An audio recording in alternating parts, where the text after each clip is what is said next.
The airlock hissed open, and 4 women stumbled through, 2 of them bleeding, one carrying another who could barely stand. Their skin was pale blue, their eyes burning amber, and the terror on their faces was universal. "Please," the one in front gasped. She wore what might have once been ceremonial armor, now scorched and cracked. "You're human. You have to be human." I kept my hand on my sidearm. Nexer 7 Station wasn't the kind of place where you trusted desperate strangers, no matter how beautiful or wounded they looked. "I'm a cargo pilot," I said flatly. "Name's Jake Reeves. I haul scrap metal and dried protein between the Outer Rim colonies. Whatever you're running from, I'm not your guy." "That's exactly why we need you." The leader took another step forward. Her companions huddled behind her. Warriors, I realized, from the way they positioned themselves despite their injuries. Protecting something. Someone. Meh. "The Valorian Confederacy has seized our homeworld. They've blocked every exit route. But human ships." She paused, her amber eyes searching my face. "Human ships have trade immunity.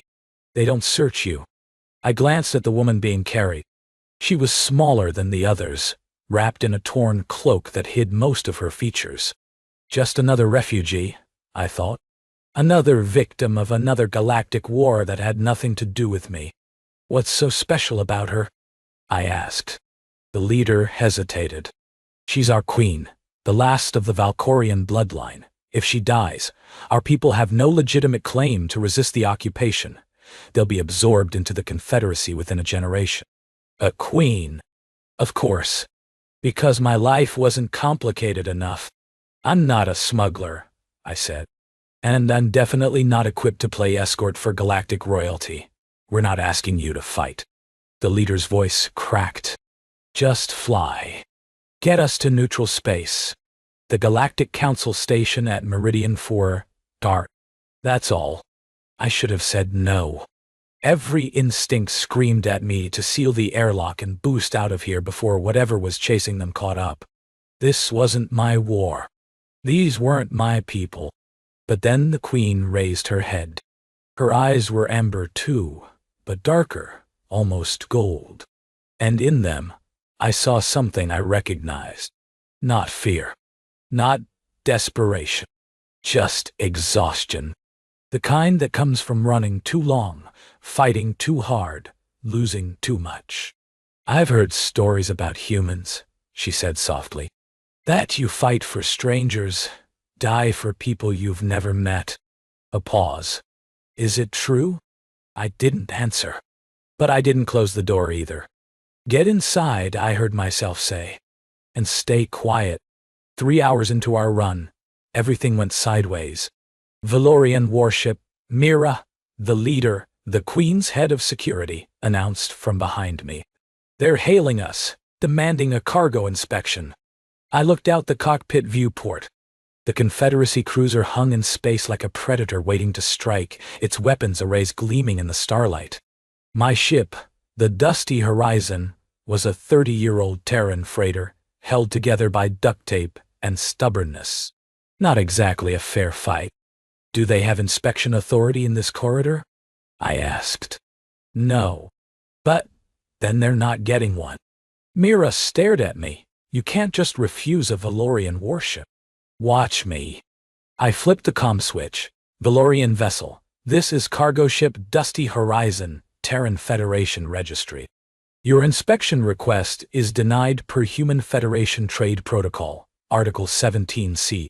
I'm exercising my right to unimpeded passage." Static, then a voice, cold and imperious. "Human pilot. You will submit to inspection or face consequences." "Negative. I've declared my cargo as per protocol. Scrap metal, dried protein, machine part. You have no legal basis to board. We have intelligence suggesting you're harboring fugitives wanted by the Confederacy. Your intelligence is wrong." A pause. When the voice returned, it carried a new edge. "Little human. Do you understand what you're dealing with?" Our ship could atomize yours before you completed a single sensor sweep. Then do it. I kept my voice steady. Fire on a civilian Terran trade vessel in neutral space. I'm sure the Galactic Council will be very understanding about your reasons. Silence. Also, I added, my emergency transponder has been broadcasting since you hailed me. Every word you've said is being recorded and transmitted to Nexar Station. Hundreds of witnesses. Probably a few journalists, too. Slow news day out here. The silence stretched longer this time. Behind me I could feel the 4 Valkorian women holding their breath. The Queen had risen from her makeshift bed, her golden eyes fixed on my back. Finally, the Valorian commander spoke. This isn't over, human. The connection cut. Slowly, the warship began to pull away. Mira exhaled sharply. How did you do that? I know their type. I leaned back in my chair. Valorians understand power. What they don't understand is someone willing to call their bluff. They couldn't risk the diplomatic incident. That was insane. They could have killed us all. But they didn't. I turned to look at her. They're bullies. And bullies only push until someone pushes back. The Queen was still watching me.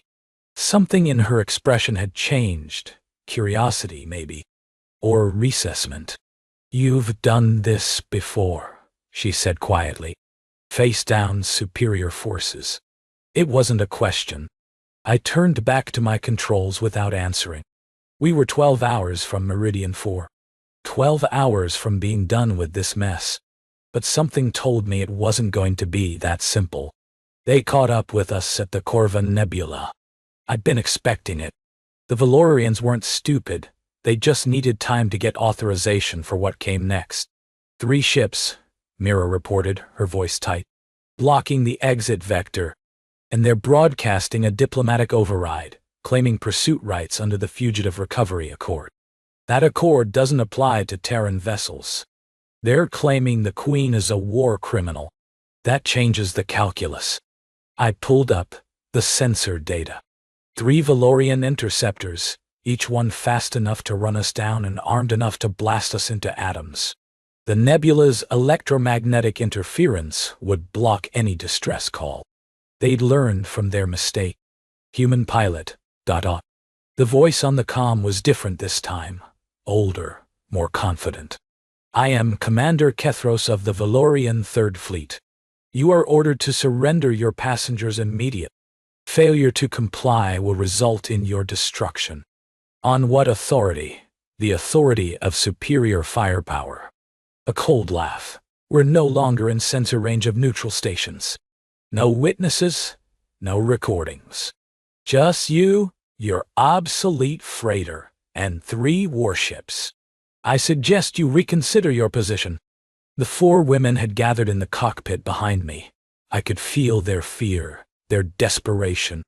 They'd come so far, fought so hard, and now it was going to end here, in the depths of a nebula where no one would ever know what happened.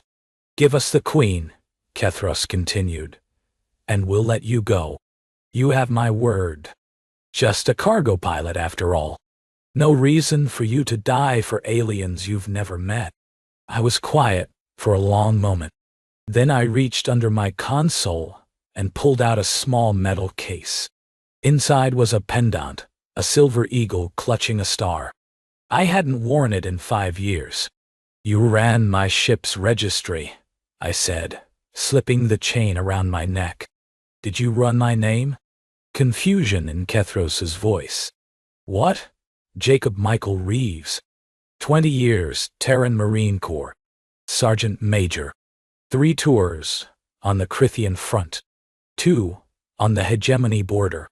I flipped a series of switches on my console. Systems I'd kept dormant for years hummed to life, decorated 16 times.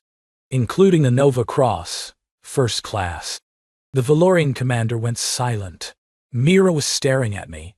You're a war hero. I'm retired. I pulled up a secondary weapons array, military grade hidden behind false panels. But I kept my toys. The Dusty Horizon had been a marine assault transport before I bought her at auction and converted her to cargo. Most of her weapons systems had been decommissioned. Most. Not all. Commander Kethros, I said calmly, I've transmitted my service record and current armament specs to your tactical officer. Take a moment. Review them. Another long silence. When Kethros spoke again, his voice had changed. The arrogance was gone. Sergeant Major Reeves, the ghost of Krithos Station. I don't use that name anymore. You held a position against 200 Krithian shock troops for 18 hours. Alone. They gave you up for dead 3 times. They were wrong 3 times. You're 1 man.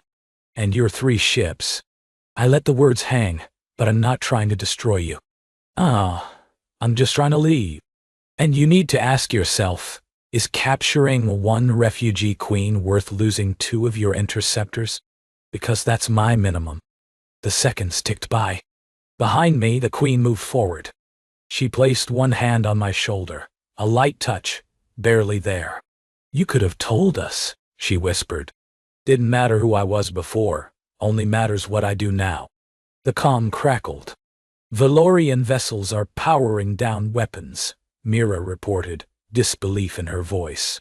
They're pulling back. Kethros's final message was terse. This isn't over, Reeves. It never is.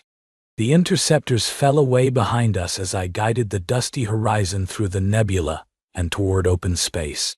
12 hours to Meridian 4. And this time, we were going to make it. The Galactic Council station at Meridian 4 was chaos when we arrived. Word had spread. Somehow, it always did. And by the time I guided the Dusty Horizon into the diplomatic docking bay, there were already crowds waiting. Council representatives, refugee advocates, journalists from a dozen species. And at the front, a delegation of Valkorians who'd escaped earlier, their faces streaming with tears as the airlock opened. Queen Athera stepped out first. She'd cleaned up during the journey, traded her torn cloak for simple but dignified clothes we'd found in the cargo hold. She didn't look like a queen. She looked like a survivor, which was exactly what she was. Mira and the other 3 guards flanked her as she walked down the ramp to meet her people. For a moment she paused at the bottom, turned, and looked back at me. I stayed in the airlock, leaning against the frame. This was her moment. Her people. I was just the ride. But she walked back. The crowd went quiet as the last queen of Valkoria stood before a battered human cargo pilot, in a ship that was older than most of them. Jacob Reeves, she said, her voice carrying. You risk your life for strangers. You defied an empire for people you had no obligation to protect. She reached out and took my hand, a gesture that made several of the Valkorian delegates gasp. My people don't forget.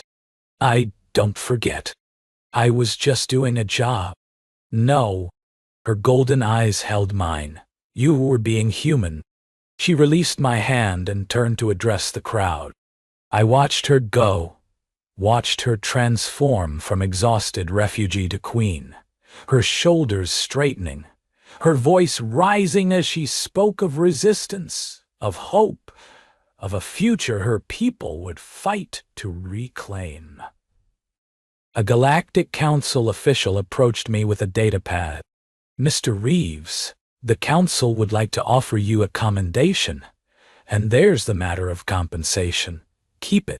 I was already walking back toward my cockpit. I've got a cargo run to finish, but sir, tell the Queen. I paused at the airlock. Tell her to win her war. That's payment enough. I sealed the door before he could respond.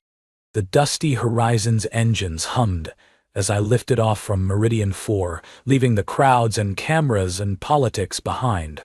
Just another jump, another delivery, another anonymous run through the dark between stars. My comm chirped. A message, text only, from a diplomatic frequency. When we reclaim our world, there will be a place for you there, not as a soldier, Not as a hero, as a friend. The door will always be open. Athara. I read it twice. Then I saved it to a folder I'd labeled personal and hadn't opened in 5 years. Outside the viewport, the stars stretched into infinity. I was just a cargo pilot. That's what I told everyone. That's what I told myself. But sometimes, that's exactly what the galaxy needed. Someone who would say yes when everyone else said no. Someone who would stand up when everyone else stood aside. Someone who remembered that the universe was vast and cold and dangerous. But that didn't mean we had to be. Humanity? Fuck yeah. I set my course for the next colony and let the autopilot take over. There was always more cargo to haul. And maybe, just maybe, more people who needed someone crazy enough to fight for them. The dusty horizon jumped to hyperspace. And Jacob Reeves, cargo pilot, former ghost, accidental hero, flew on into the dark,